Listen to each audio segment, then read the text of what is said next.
YouTube, Twitch, Periscope, and, wow. and also Instagram. I don't even know what half those things are. Yeah. Let me confirm that it's actually live on Facebook, and that's last night's feed. Is this so funny? I love this. It's hilarious. I don't even know what half these platforms are. Yeah, we're on like 7 of them right now. Let me just make sure that we're live. No, it's cool. We're all like kind of let's see if it went. Yeah. We're live everywhere. Thank you. Awesome. We've got one watcher over on Instagram. They can't hear you, but they can hear me. They're kind of getting the behind the scenes piece. And then over on Facebook and YouTube and Periscope and both YouTube streams, we now are live with 2 watchers. I'm going to go over into my Facebook and share this out to my other pages if you don't mind, Davi. Yeah, go for it. I'm just chilling right now. It's a Monday. It's a whole Monday. I know. Guy. And talk about it's the Monday of Mondays. I feel. Yeah, that's a great way to phrase it. Yes, it is. It is a whole new kind of Monday. I'm gonna turn down this jazz a little bit. I didn't mean to go all the way down like that. How are you feeling today? That's a very interesting question. At this moment, I'm feeling great. Like, I feel very excited to be chatting with you. And, one of the more positive and joy-inducing aspects of this has been that I've been able to connect with various friends of mine. Like on Saturday, I hosted this dinner party over Zoom, and we had about 15 people. Tell me about that, because I got an invite, but then I got caught up. I saw a shiny thing and I got distracted. I can't name what the shiny thing was out loud. Oh my! Well, the funny thing is, it probably would have been fine. No matter what the shiny thing was, you probably would have been fine to log in. Like, we had one friend who joined. I don't think that you understand. Unless it was that kind of party. Hey Pam, hey Bobby, we're talking to Davi Cohen, my Zend out friend, who's amazing. It feels weird tonight because usually it's been kind of this like weird thing where I hit the camera and then I go on and then it's like just chill. But tonight I have another energy actually in the space broadcasting. Nice. Yes, y'all give me a thumbs up if you can hear me and Davi, because last night hey Stacia, last night Stacia and I had issues, so I stayed up all night last night learning a new program to try to make this technology happen, because I really want us to be together in these days. So give me a thumbs up or give me I can hear you both if you can hear us both. I think they can. I think I got this right this time. Okay. Anyway, tell me about this. I'll say something, and now maybe that'll help them determine whether they can hear us both. Give us a thumbs now up. I can't hear anyone. Oh, wait, there you are. I'm here. Hi. I wonder if they could. I think they can hear you too. Okay. But no one said anything. Oh, I could always give me 1 second to be a little ratchet and see if. Keep talking. I'm gonna see if you. I can't hear anyone. Oh, wait, there you are. Oh, there you are.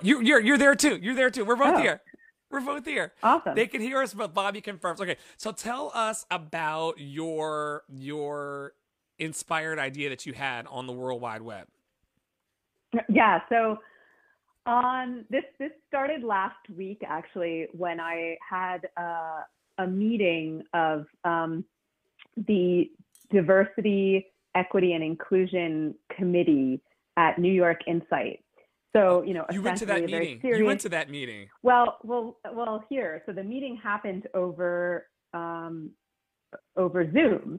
And at one point over the course of this meeting, another participant in the meeting stood up, unaware of the angle of his computer camera, revealing to me and perhaps all in the meeting that he was wearing a sweater, socks, and underpants.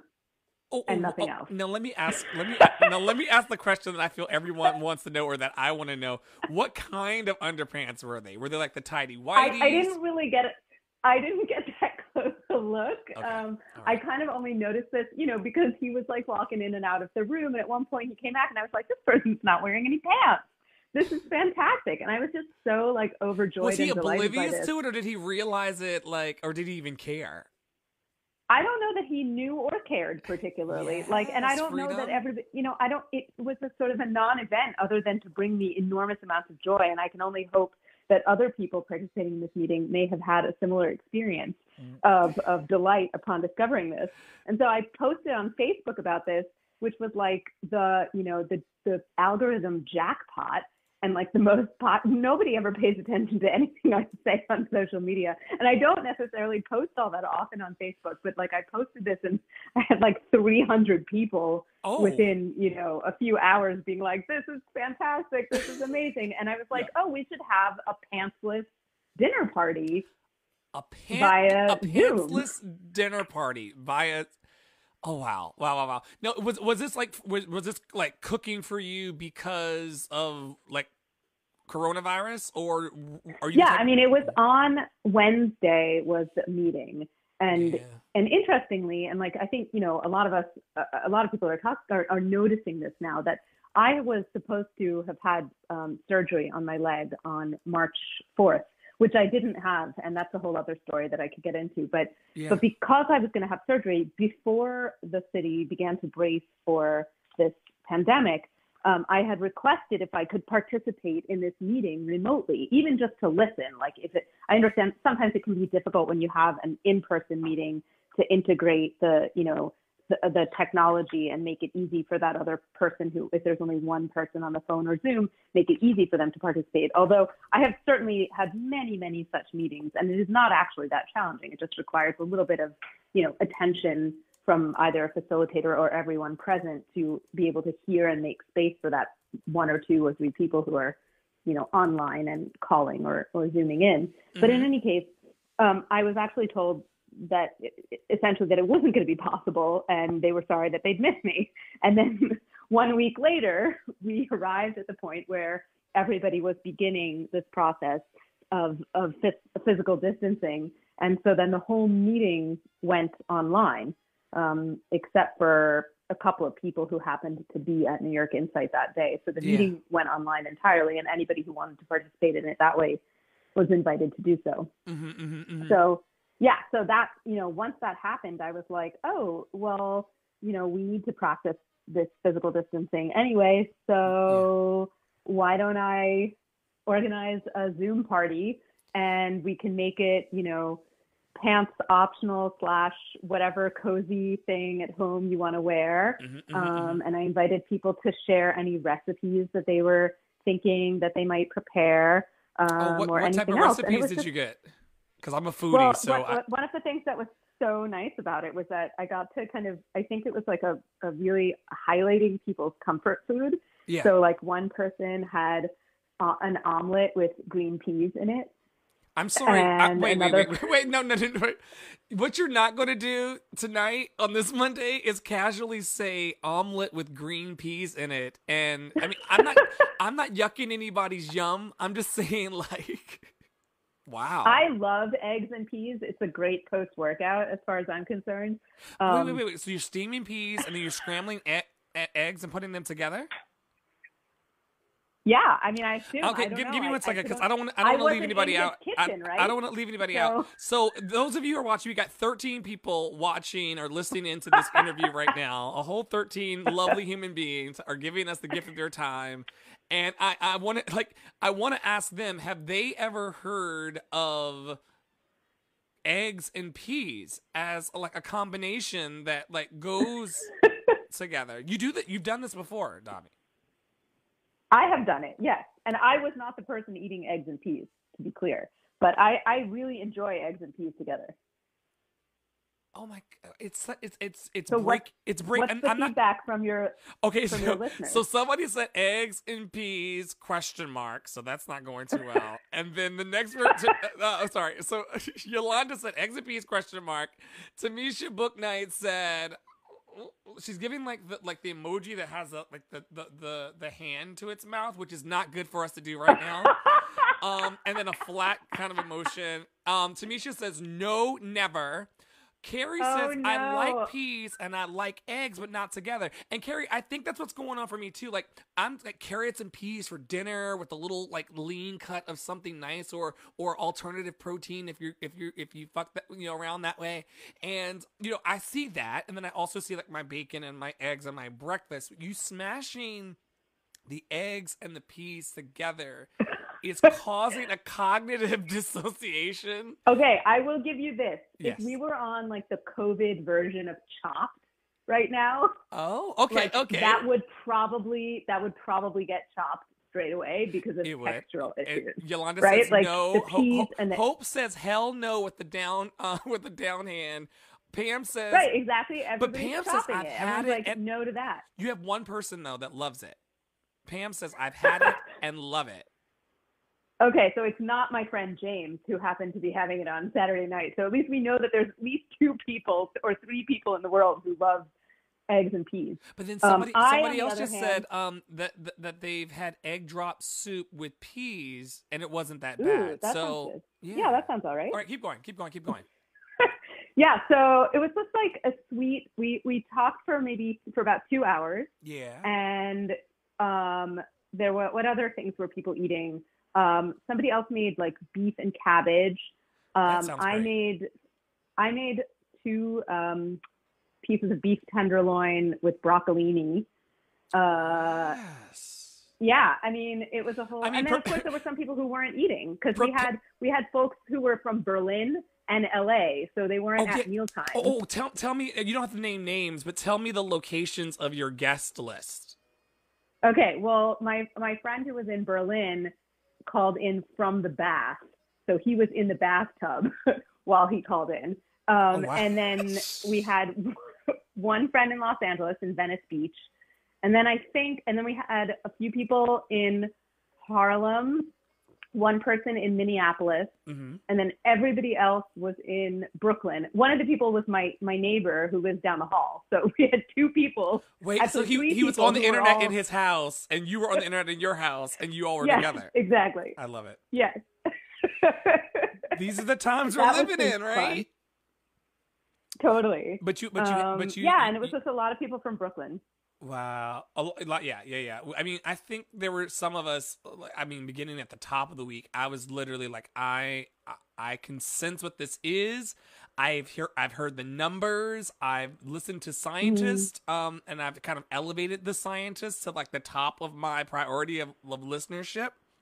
And I was like, this is looking like I might be in the house for a few days until this gets sorted.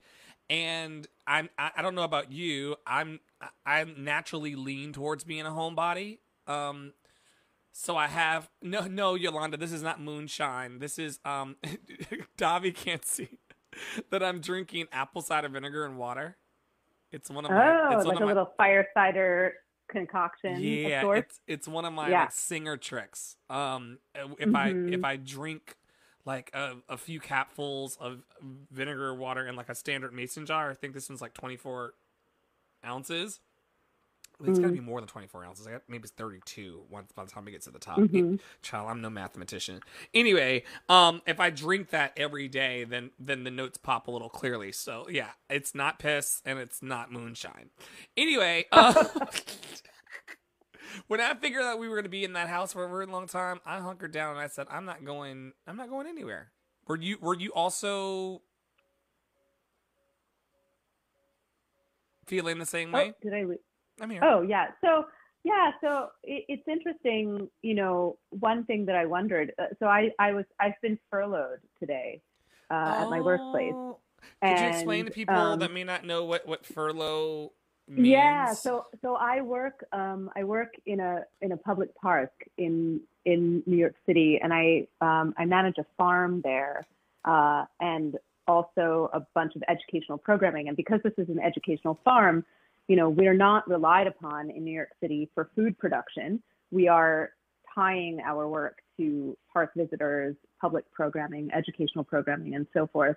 So I'm gearing up. Like this is really when the season begins, and we hired new people and all this sort of stuff. And and so that was a big question in my mind, especially since I do work outside, whether this would be, how this would manifest. And kind of as soon as the schools were closed, I was pretty confident that my workplace was going to make the decision that they did. But yeah, you know, there are versions of this, and there are farms in the city where this conversation is unfolding right now. And like, I have other friends who were working today, and they've created a rotating schedule, you know, and have like safety protocols in place, and are, in my case, like I would walk to work if I were able to work right now. It would be a long walk, but that would sound quite lovely to me. So, I mean, I'm taking, as I think we should all be, I'm taking it very seriously. And I'm 40 years old, but I'm also an asthmatic, and, you know, I'm a vulnerable, you know, to respiratory infection in that way. And of course, also, I very much want to avoid, you know, transmitting this to others. So yes, I have been curious and, yeah. Anybody, I want to throw it out to everybody who's watching, like anybody else, you don't have to, you know, no HIPAA violations on here. But is anybody else like having like physical challenges that could make them more susceptible to what's going on right now? And really kind of, because that would set you down for a minute, right, Davi? Yeah, I mean, that's the thing. It's hard to say right now. Like, I did try to do some research. Similarly, a friend of mine who has diabetes was like, we were both sort of just trying to find out, like, has there been any data yet coming out about exactly, you know, what sort of additional vulnerabilities, or what have been the impacts on people with these specific kinds of immunocompromised situations. And there's not a whole lot of information. But yeah, I mean, I get a flu shot every year.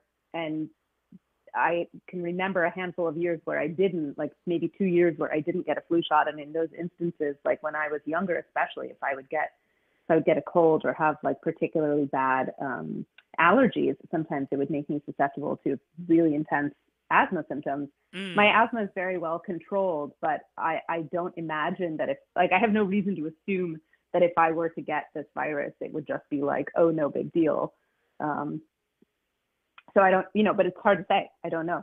Wow. Yeah. Excuse me. Of course, we're talking about this, and now I'm like, I was like, don't you do that on this live? Have no fear. It cannot transmit through the internet. Through the internet. Oh my gosh. Bam says my hubby has asthma and is a CNA. Oh wow. And so he's around a lot of people that are ailing or that will potentially be ailing from this. Yeah. I mean, you also have an artistic side to you. And is this affecting your artistry in any way? Because I know that up and down my feed, it's like ton of like the sky is falling for so many artists. Well, here's something that I'll say in response to that. I just closed a show that is eerily sort of relevant in its content and in some of the choices that we made aesthetically. And I don't work full time any longer in that field. So, you know, in terms of like having an economic or material impact on me as an artist, this doesn't impact that. I'm not a gigging artist any longer. Yeah. But, and if anything, I actually think that, you know, more broadly, my decision to leave the industry was, I think, one of the best things I ever did for myself as an artist. And so I remember you saying that. That's one of the first things you said when we met each other. You were like, I'm free from that. And I was like, what does that even feel like? And so there's a way in which aspects of this, you know, also can, if you have the, you know, if your basic needs, or if you're privileged enough to have, or in my case, like my basic needs are right now well tended to. I have a safe home, you know, I have access to food at this moment. And even though I'm facing some financial uncertainty, it doesn't immediately endanger me in the way that it does a lot of other people. Right. And so I think there's an opportunity for me to actually, you know, sit into my creativity and my artistic practice and forge collaborative connections and imagine things. And, you know, like one other thing that I'm I did for several years. Like I've had daily dance practice, and at different times have, for a while I was doing dances with produce, right? So I would bring home what I would grow on the farm and dance every day with different vegetables and fruits and things, and sometimes flowers and herbs, and record these. Pre-TikTok day, like pre-TikTok. Oh yeah. I've never used TikTok. I don't even know from TikTok. I think you would like it given what this is, but So yeah, incidentally, Frank Sousa is calling me right now. I'll talk to him after, but I just thought I would say that because I thought you'd appreciate it. What I was going to say though is that I have long enjoyed the opportunity to work in a solitary mode creatively, and also to share prompts with people, and drawing prompts, writing prompts, dance prompts, vocal prompts. Like, there's an opportunity for those of us who can find that calm and cultivate some stability inside of this to also explore those practices and seek refuge in them and share them with each other. So I see so much of that happening, and so much, resilience and refuge with that, like including a cellist friend of mine who, made a beautiful recording today and made that public. Created it in the midst of all of this chaos, created this beautiful piece of music and put it out. Yeah. I mean, she didn't create, I think it was a Bach concerto or something for cello. Yeah, still. But yeah, I mean, that's, she's offering that as with the knowledge that this is something that people will find stimulating, comforting, right? Like it's an offering that she can really provide right now. So I see so much of that happening, and it's just like, of course, this is a time for creative responses in terms of artistic practice, but also to embrace the creativity and resilience in our relational practices. And somebody else was saying, like, they took their kid for a walk today and counted on another friend's feed and counted 68 things in their neighborhood that were blue. And I was like, that's a great, like, I want to go on a walk like that and be like, I'm going to notice every single thing that's, blue. Blue. Yeah, I mean, I've not done that. I can't tell you. I'm going to put this question out to people that are watching now. When was the last time, everybody who's watching right now on Instagram, Facebook, YouTube, Twitter, all these things, when was the last time you walked outside and counted everything blue? That's wild to me. Like, keep going, Davi. Sorry, I just had to put that out there. No, it's okay. I mean, August, my partner and I, we regularly go on what we call cat census walks in our neighborhood, where we go around and, notice and count the cats that we see. Yes. And that includes window cat, feral cat, it's all the cats. Any kind of cat. And so I feel like any kind of cat. We could even count pictures of cats that we see. Like, there used to be this big, amazing, beautiful meow mural that's no longer there on, I want to say Fenimore and Flatbush. Yeah. But yeah, so yeah, I don't know if I've ever specifically looked at, like, gone on a walk and been like, I'm going to count things that are blue in particular, but I do really enjoy, like, that invitation to notice. And interestingly, I don't know if other people who are listening right now also know this, but like, that's a commonly used practice in calming some trauma or PTSD or CPTSD response. Like, if you find that you are activated in the body and the mind, one of the strategies can be to, look around your physical environment and notice, like, okay, I'm going to notice everything that's white, and even maybe name those things, or everything that's made of metal, or everything that's made of wood, or right? Like, those are ways of allowing the space to inform the mind, to give you something to focus on that's other than the activation in the body or the traumatic memory in the body or the mind that has arisen. And so it's just interesting to think about that. Like, it's a fun, creative way of noticing, and it can also be really calming and might be a great idea. And Yolanda's saying that type of task on a walk brings presence. Exactly. That kind of task, and I mean, I can literally let's mark this moment, Davi, because I can tell you, over the next 2 weeks, I'm going to need that. That I'm going to need. And over the next 2 weeks, at some point, not because I'm trying to call these things in or invite these things into my energy or whatever, but at some point, I'm going to, like, you know, something is going to be disturbing about a very disturbing situation that we're in. And I'm going to need to just bring to mind everything that's blue or yellow or green in a space as a way of kind of like bringing my mind kind of back into the present moment of what I actually see. So there's also some present moment awareness in there. You know, it's like, oh, that's green. I witnessed that as green in this moment because I'm in this space and I'm in this room and I'm in this time, you know? Totally. I mean, what I hear you saying is like it allows you also to be curious and open to what is present. Yeah. Yes. Totally, 100%, 100%. Oh my gosh! And then Yolanda also says, or count the things that bring you joy. That's great too, because those won't even need to be in the room. Before I let you go, what are you holding hope for? I know that there's no way of knowing. I know it's a big question. I know there's no way of knowing exactly everything that we are about to encounter, both the beautiful things and the terrible things. We can't predict those things. I left my crystal ball at the shop.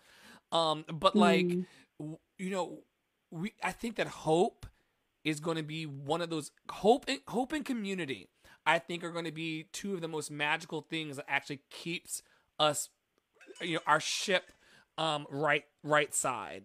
I think that's how you say that. What are you holding on hope for? One thing that comes to mind is that I hope that bye Carrie, have a good night. Sorry. I'm sorry. No, it's okay. Folks who are suffering and facing death, that they're in the midst of this, that there is the opportunity to like be comforted, to be seen. You know, like I think there's this way where a lot of the images and the stories and the narrative that we're receiving right now, particularly I'm thinking like in Italy, is like this just overwhelm, right? And that doctors are faced with these impossible decisions, and that people are losing their wellness and losing their lives. And there's not a lot of, I haven't at least seen a lot of like attention to, you know, how are we holding those people who are facing that moment? Are they receiving comfort? What is the experience of being a chaplain right now? What is the experience of, right? Like, so the thing that comes to my mind is just hope for, you know, obviously, of course, for the, you know, minimization of suffering and pain in the face of this, but that for those who are experiencing that they are able to feel seen and held and, you know, and appreciated as they experience that suffering. Yeah. That they would be comforted. That they would be comforted and you know, obviously also that they have the resources and capacity to comfort themselves, but that also that we sort of like collectively and are able to somehow offer that, you know, that comfort and that recognition. Yes. Because it seems it's inevitable, right? Like, and that's true at every moment, right? There are people that are passing away and suffering for reasons that have nothing to do with the virus right now, and that is still unfolding. Exactly. Yeah. Right. And so, how do we hold space in our heart for them as well? You know, that's one hope. Yeah. Thank you for that. Intention. Because I want to partner. I'm not sure if it's possible to partner with someone else's hopes. I hope that that's a thing. Oh, I love that idea. But yeah, I do want to partner with you on that. And I don't know the names of the people who transition onward today, to, you know, who succumb to, COVID-19, or all of the millions of ways that we can transition, but I want to remember them. Because I think in this moment right now with you, Davi, and with everybody that's watching, I want to remember them because their lives had great vibrance and vitality to it just as much as our own. Someone loved them. Someone cared for them. Someone worshiped the ground they walked on. Someone rolled their eyes when they walked into the room. But this was they had sad days. They had happy days. They cried sometimes. They laughed sometimes. These thousands of people. I'm sure if we looked at the numbers, it'd be like wild. But, so many. Did you hear about the lady who she drops like a bucket of salt in to this exhibit every day to signify all the people that were born for that day? No, I didn't. Yeah, and then when she ends the day, she moves like this bottom like mechanism on the vessel, and it dumps out the amount of people who passed that day. And she uses that as this kind of like ritualistic honoring of everyone who comes and everyone who goes. My friend, I won't speak her name, but my friend, because she's a new mom and I'm going to honor that. But she had a fresh new baby in Toronto. I think that's safe to say, on Friday the 13th, when everything was kind of coming to a head. And it's so, and then I had a friend that passed through mysterious circumstances, may or may not be coronavirus related, in South Africa. And it was so interesting, like having the knowledge in that moment that Elise was leaving, if you want to use that language, and baby Rose was coming in at practically the same time.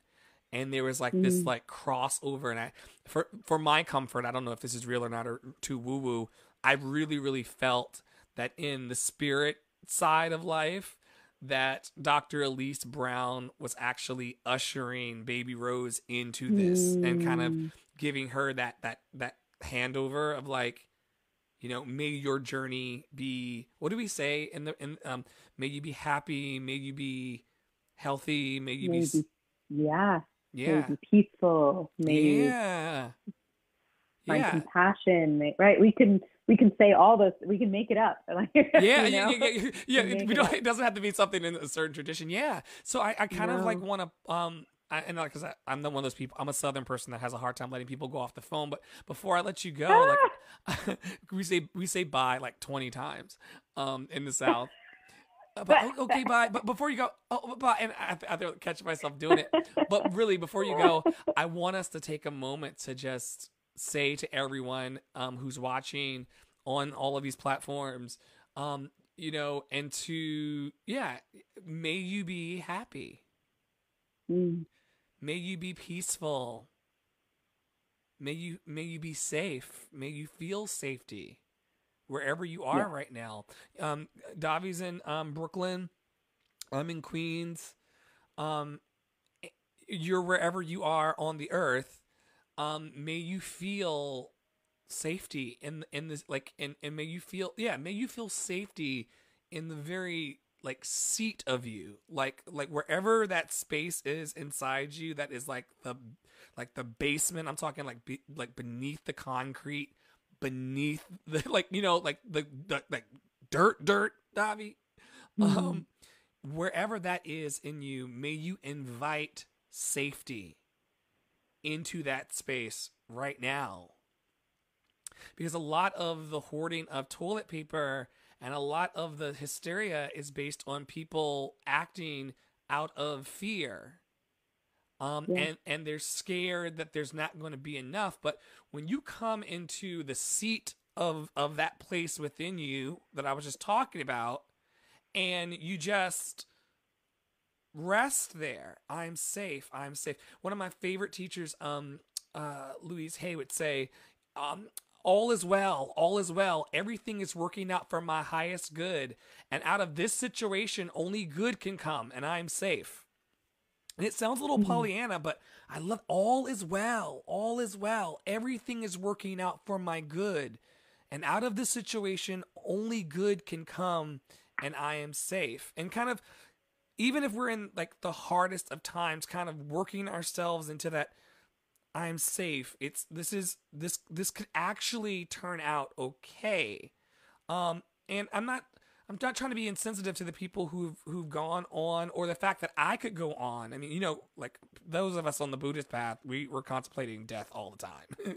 Like, as like, we're like, we befriended. It's like, hey there, friend. You got corona for me? You got cancer? What you got? You know, like, it's like, and I'm not trying to be insensitive, and I think you know my heart, Davi, but like, we just become kind of.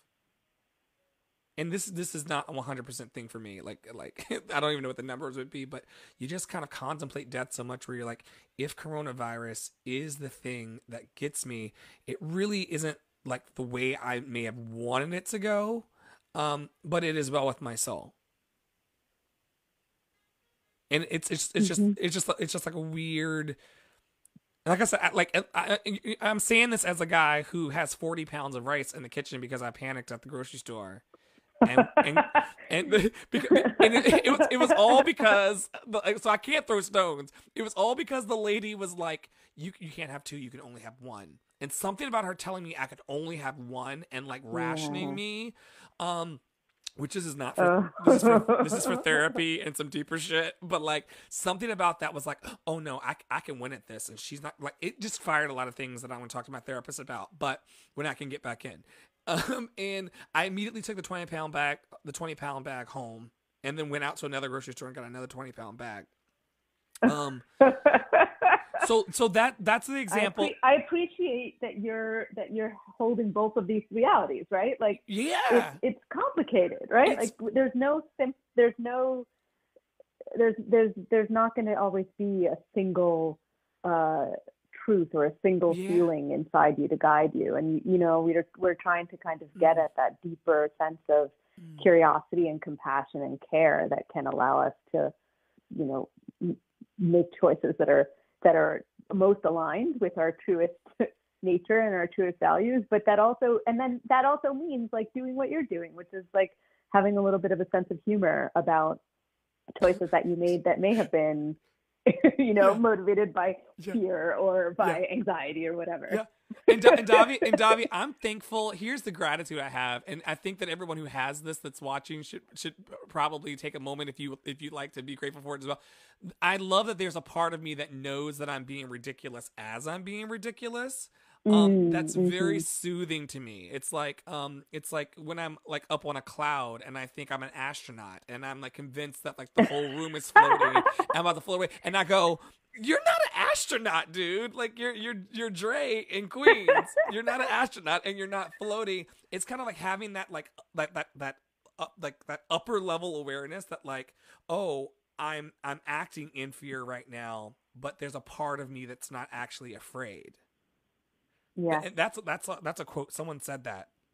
I don't know who said that, but that's a quote from somewhere that's not me. So I'm not having a profound moment of truth. It's like there's the part of you that recognizes that you are walking in fear is like the most powerful part of you. Like I know that I went and got that rice. I know that I'm overreacting, and not speaking to coronavirus. I'm like XYZ thing. It's like I'm aware that I bought 2 things of cough syrup today, not 1. I'm aware. Right. But then how do I become intentional about if I've got this 40 pounds of rice that I bought in my preservation mode and ridiculousness, some half and half of that, if I have it, but my neighbor upstairs or my neighbor next door doesn't have it in the next couple weeks, or then, you know, however long we were not allowed to Grubhub or we'll go into the restaurant. Am I willing to freely give it away? Mm-hmm. Mm-hmm. You know? Am I willing to take the second place to gain the first? you know, and like if you know, I'm playing with all of this like spiritual woo-woo stuff, but I think everybody that's in the space knows, you know, what's going on. I mean, I was like, who do we have that's following along with you that doesn't have a little bit of the woo in them? Exactly. Pam just said precisely, but I'm willing to share anything I have, and like literally, guys, I'm a little on the cloud. I'm gonna admit, and I probably wouldn't have admitted that like a year ago, but I'm getting more free in my life. And hey, coronavirus. So I'm on a cloud right now, and I literally am so moved because Pam just said like the spirit of my heart. And when I was communicating to you, Davi, I'm willing to share everything I have. And I've got fear inside of me about what's going on, but I've got equal love. I've got greater love inside me, actually. I've got 40 pounds of rice. But if somebody needed all 40 of them, you know, because rice isn't the only thing in my house. So if someone needed that, if someone needed all 40 pounds of that rice, take it. Because I believe that interdependence, you know, that yummy golden cord that connects us all. I mean, are you feeling what I'm putting down, Davi? Absolutely. Oh yeah, I'm with you. I'm just like letting you riff. It's a beautiful riff. So I'm totally with you on that. Like, and wow. I think Yolanda up top said, "Oh yeah." Pam says, "Me too." Yolanda called that inner presence that kind of observes when you're in fear, the observer. Like you're in that powerful stuff. Like when you can be like, oh, like. I probably shouldn't do this, but it's, you know, there's no kids on here, but like, you know, I'm pursuing, I'll say it this way. I'm pursuing these pleasures. I'm pursuing this sex because I really want attention, you know? And having like the observer recognize, oh dude, you're just swiping on these booty apps because you want attention, you know? Right. And in a funny way, right? That observer part of you is giving you attention in that moment, right? Like if you can tune into that and it's like, oh, yeah. I can offer myself some attention as well. I really can. And then if I want to move on and have some fun, then I'm moving from a different place, you know? And I'm not slut shaming or anything like that because God only knows what I do. Okay, so I'm not moving from that place, but yeah, it's like there is a space in all of us right now where we can like really, really hone into the truth of who we are. I think I read somewhere amongst the feeds that like being positive and being hopeful can actually like aid the healing process and the immunity of the body. I think that's science, right? We'll look it up and then I'll drop. Yeah, we'll throw some links in the comments. Okay, first of all, I have mad love for you because you didn't co-sign something you did not know. And then number two, you were like, yeah, let me come. I'm convinced because of placebo effects and things like that. Like that where your mind believes you're going to be, it can help aid in your healing process. That's what the whole placebo thing is built on, you know. Let me give you sure, and I mean I just can't cite this. I'm not in fact disagreeing with you. I merely just do not have the scientific data on hand. I will say, right, this. Go. No, go ahead. No. Pin your thought. You got your thought. No, I was just gonna say there's also the like all of this, you know, science presently studying the, you know, thousands and thousands year old practices of mindfulness and meditation and observation and awareness and, you know, concentration and so on. And there are people also making connections between physical health and brain health and, you know, peace of mind. And obviously we know a little bit already about the ways in which those practices de-stress you and how having lower cortisol in the body can help you heal things. You better connect with that. Sure we can find some links. Look, you better believe that like my number one thing after we finish being together tonight, everybody is going to find that link to definitely drop. But like per our like in business world, per our previous discussion, here's the link about the mind body spirit connection that I'm just trying to like allude to. Anyway, thank you, Davi, for being here and sharing about your. Thank you. This was such a joy to have. First of all, we haven't had a conversation in a month quite of a while Sundays. in real Yes, time. yes, So. yes. And then to have your energy in here as, I mean, it's just Davi. Davi kind of floats on a cloud. That's how when I met you. I just remember you coming into the space, not a strand of hair on that beautiful head, and I said, "Oh, this is a person that just boldly presents as they want to in the world." Good night, Pam. Have a great night. She sent Pam saying, "Have a great night" to both of us. And the husband enjoyed watching us tonight. I'm so glad. We offer you love, Pam. We offer you love for real, for real. Yeah, you floated on a cloud though, and I said, "Who is this presence that's just so like at peace with the world?" I was like, I want some of that, and now I realize I don't know what path you're in now, and that's your that's between you and you. But I found that the Buddha Dharma and melding that kind of mashing that against like my Judeo-Christian lineage that isn't oppressive. Hello. So basically the things that actual like historical Jesus supposedly said resonate more with me. So I've smashed like supposed historical Jesus's words in with like the Buddha Dharma and gotten like kind of a God like Jesus gives me the feels, like that. Oh, Jesus gives me the feels. Hallelujah. But Buddha like fixes my brain. like actually says like, dude, like right speech, right action, and right thought can actually save your motherfucking life. Like Jesus makes me go, ah! and then Buddha's like, sit your ass down and like watch your thoughts pass in front of you like clouds, and then watch them like vaporize away. Like that's what Buddha did for me. Jesus never did that, but that's okay. We still love Jesus, but Jesus never did that. Anyway.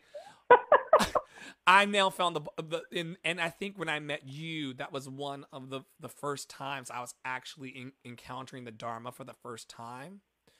So I had no one to actually like resonate with.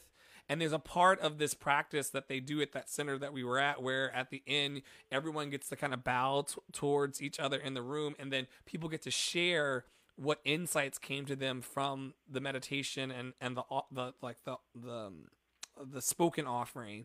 And I think you didn't speak every week, but you consistently spoke up in a way that was, first of all, I remember distinctly sitting behind you, a little behind. This is not you from Netflix, by the way. But I remember sitting behind you to like your right and behind you to the left. You were on like a zafu in front, and I was on a zafu back behind.